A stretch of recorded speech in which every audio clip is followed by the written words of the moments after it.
बानी पीटीआई का आसान है 9 मई पर मशरूत मुआफी मांगने का ऐलान। पहले 9 मई की सीसीटीवी फुटेज सामने लाएं। तहरीक इंसाफ के लोग मुलविस हुए तो मुआफी मांगूंगा। ऐसे अफराद को पार्टी से निकाल कर सजा दिलाऊंगा। बानी पीटीआई की कमरे अदालत में सहाफियों से गैर रस्मी गुफ्तगू। कहा, फॉर्म 47 वाली हुकूमत से किसी सूरत बात नहीं होगी। तहरीक इंसाफ पर पाबंदी लगाई गई। इलेक्शन नहीं लड़ने दिया गया। जुल्म हमारे साथ हुआ। पार्टी के 10,000 लोगों को जेल में डाला गया। अपने नाम समेत आसिफ अली जरदारी, नवाज और शहबाज शरीफ का नाम ECL में डालने का मुतालबा भी कर दिया।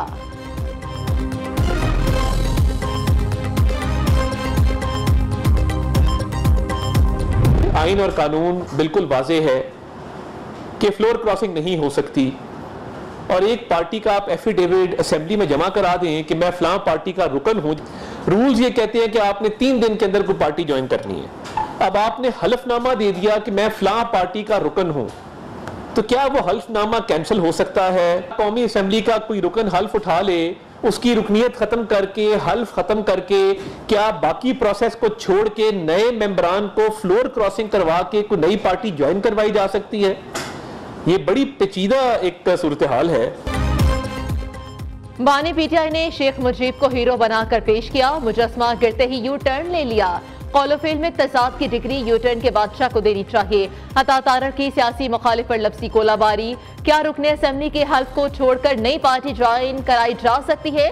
सुन्नी देहात कौंसिल या उनके चेयरमैन ने इलेक्शन नहीं लड़ा। एक पार्टी जो पार्लियामान में मौजूद ही नहीं, उसको मखसूस नशिस्तें कैसे दे सकते हैं? वज़ीर इत्तलात ने सवाल उठा दिए। कहा, आइन के मुताबिक फ्लोर क्रॉसिंग नहीं हो सकती।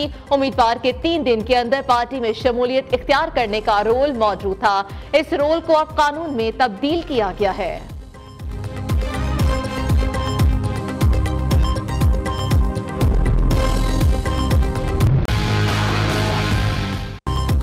पीटीआई को मखसूस नशिस्तें देने का फैसला। इलेक्शन कमीशन ने सुप्रीम कोर्ट में नजरसानी अपील दायर कर दी।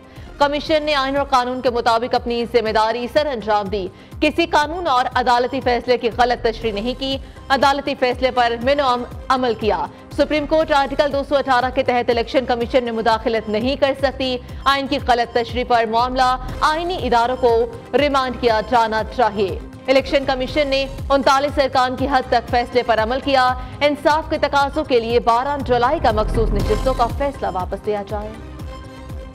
पीटीआई ने इलेक्शन तरमीमी बिल एक्ट सुप्रीम कोर्ट में चैलेंज कर दिया। बैरिस्टर गौहर की जानिब से दायर आईनी दरख्वास्त में मौक़िफ़ इख्तियार किया गया कि तहरीक इंसाफ मखसूस नशिस्तों की फहरिस्तें इलेक्शन कमीशन में जमा करा चुकी। 12 जुलाई के फैसले के बाद मखसूस नशिस्तें तहरीक इंसाफ का हक है। इलेक्शन तरमीमी एक्ट को गैर आईनी और गैर कानूनी करार दिया जाए। इलेक्शन कमीशन को मखसूस नशिस्तें दूसरी सियासी जमातों को अलॉट करने से फौरी रोका जाए।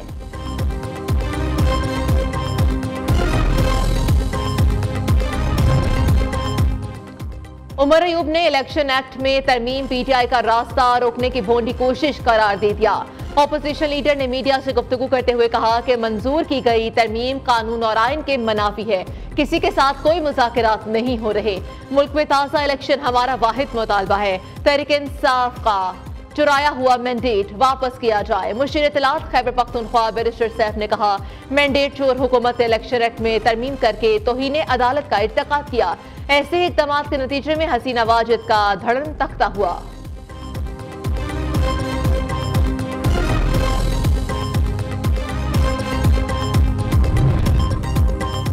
बांग्लादेश में जिंदगी मामूल पर आने लगी। तालीमी इदारे और कारोबारी मराकज़ खुल गए। सड़कों पर भी ट्रैफिक रवा दवा। नोबेल इनाम याफ्ता डॉक्टर मोहम्मद यूनुस बांग्लादेश की अबूरी हुकूमत के सरबराह मुकर्रर। बांग्लादेशी मीडिया के मुताबिक अबूरी हुकूमत के बाकी अरकान का फैसला मुख्तलिफ सियासी जमातों से मुशावरत के बाद किया जाएगा। डॉक्टर मोहम्मद यूनुस ने कहा, आज बांग्लादेश के अवाम आजाद हो गए। हसीना वाजिद ने शेख मुजीबुर रहमान की मीरास तबाह कर दी।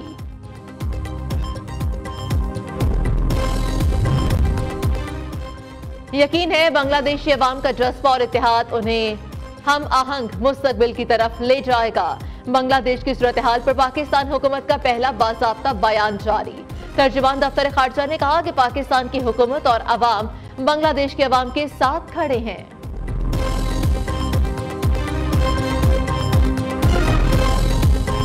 जब आप अवाम की राय को दबाएंगे अवाम की राय की नफी करेंगे, अवाम को इंसाफ नहीं मिलेगा, तो फिर वो होगा जो बांग्लादेश में हुआ। कल अगर नौजवान सड़क पर आ गया अपनी नाइंसाफी के खिलाफ, रोजगार के मौके न मिलने के खिलाफ, मुल्क में हर किस्म के अदम इस्तेहकाम के खिलाफ, तो आप क्या करेंगे? मईशत कमजोर हुई सियासी अदम इस्तेहकाम से। सियासी अदम इस्तेहकाम कहां से आता है? जब हम इलेक्शन चोरी करते हैं। अवाम की आवाज दबाएंगे तो वही होगा जो बांग्लादेश में हुआ। इसमें पाकिस्तान के लिए बहुत बड़ा सबक है। अगर पाकिस्तान के नौजवान या तालिब इल्म नौकरियां ना मिलने के खिलाफ सड़कों पर आ गए तो क्या बनेगा? बांग्लादेश में आइन की नफी हुई, जिसका नतीजा पूरी दुनिया ने देख लिया। साबिक वज़ीर आज़म शाहिद खाका नवासी की कराची एहतसाब अदालत में पेशी के बाद मीडिया से गुफ्तगू। कहा, मईशत सियासी अदम इस्तेहकाम से कमजोर हुई। IPP से मुतालिक हकाइक अवाम को बताने चाहिए।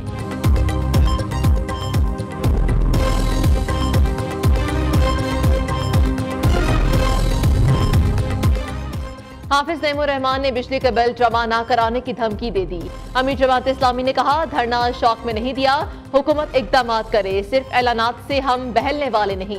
कल मरी रोड पर मार्च होगा, 11 मार्च को लाहौर, 12 अगस्त को पेशावर, 16 अगस्त को मुल्तान में धरना होगा। हुकूमत ना मानी तो लोगों से बिजली के बिल जमा न कराने की अपील करेंगे।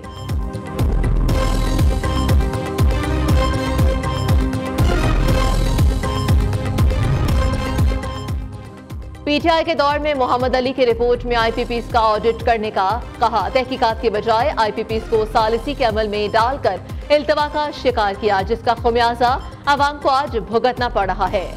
वजीर पावर अवैस ज़ुकारी की IPPs के ऑडिट से मुतालिक सेनेट कमेटी में अहम इंकशाफात। कहा, नामुकम्मल रिपोर्ट पर सालिसी होती तो IPPs को क्लीन चिट मिल जानी थी। हमारी हुकूमत IPPs के मामले को संजीदगी से देख रही है।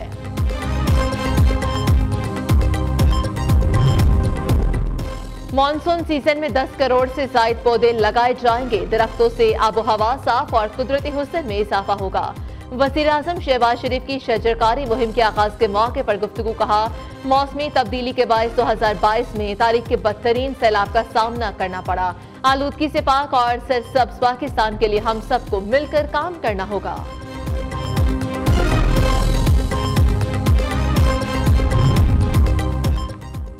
वर्ल्ड बैंक ने सिंध सोलर सिस्टम के 2 लाख यूनिट्स तकसीम करने के मंसूबे की तौसीक कर दी।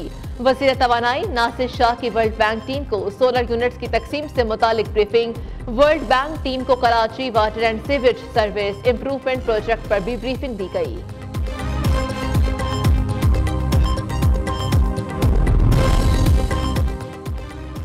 शर्जील इनाम मेमन की जेर सदारत इंसदादे मुनशियात कमेटी का पहला इजलास। विफाकी और सूबाई इदारों के साथ मिलकर काम करने का फैसला। इंटेलिजेंस और डाटा शेयरिंग भी की जाएगी। सिंध में मुनशियात के आदी अफराद की बहाली के मराकिज में इजाफा किया जाएगा। सीनियर सूबाई वजीर ने कहा, मुनशियात के बढ़ते असरात को रोका ना गया तो मुआशरा हाथों से निकल जाएगा।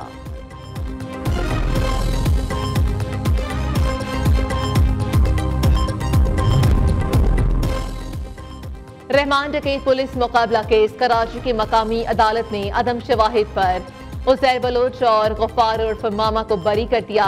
मुल्जिमान के खिलाफ थाना स्टील टाउन में 2009 में मुकदमा दर्ज किया गया था।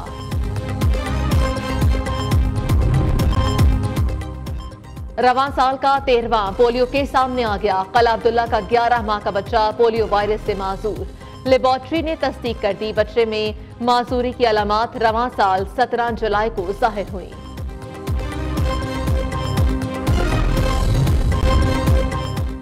रावलपिंडी और इस्लामाबाद में मूसलाधार बारिश, नशेबी इलाके से रियाब आ गए।